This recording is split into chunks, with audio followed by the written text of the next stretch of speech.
Well, the violence has raised questions about how best to deal with rioting and disorder on our streets. I'm joined now from Lincoln. We've just spoken to Patrick Mercer. I'm now joined by Darcus Howe, who is a writer and broadcaster. And you can speak to him now. And Marcus Dow is in Croydon. Marcus Dow, are you shocked by what you've seen there last night? No, not at all. I have been living in London for 50 years. There are so many different moods and moments.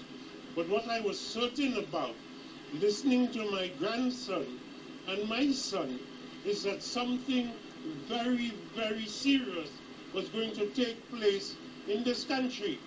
Our political leaders had no idea. The police had no idea.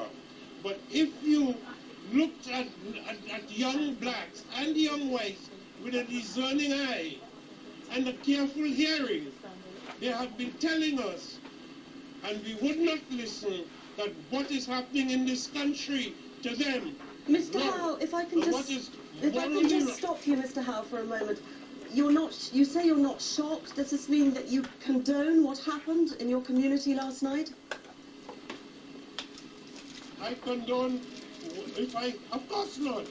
What I'm going to condone it for, what I'm concerned about more than anything else, there is a young man called Mark Duggan.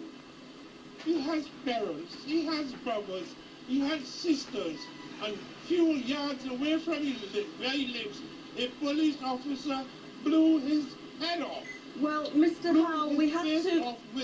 Let me finish. Mr. Howe, we have to wait for the official inquiry before we can say things like that. We don't know what happened to Mr. Duggan. We are going to wait for the police report on it. If I can take you on a little bit, you were talking about your grandson. You were talking about young people. You were talking about your grandson. You were talking.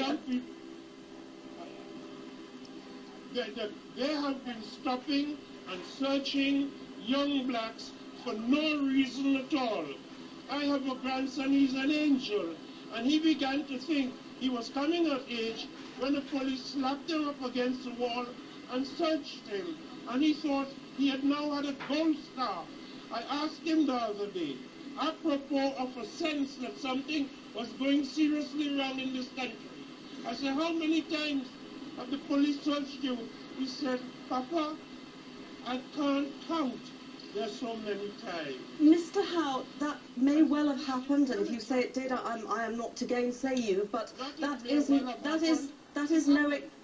not an excuse to go out rioting and cause the sort of damage that we have been seeing over the last few days. Where were you in 1981 in Brixton?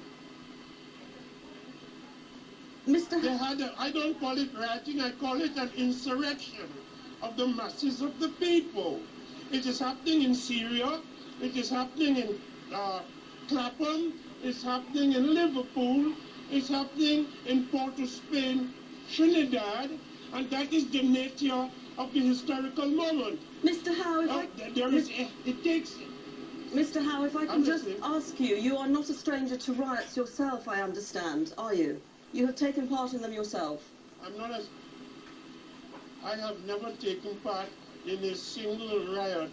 I've been on demonstrations that ended up in a conflict, and have some respect for an old West Indian Negro and stop accusing me of being a rioter.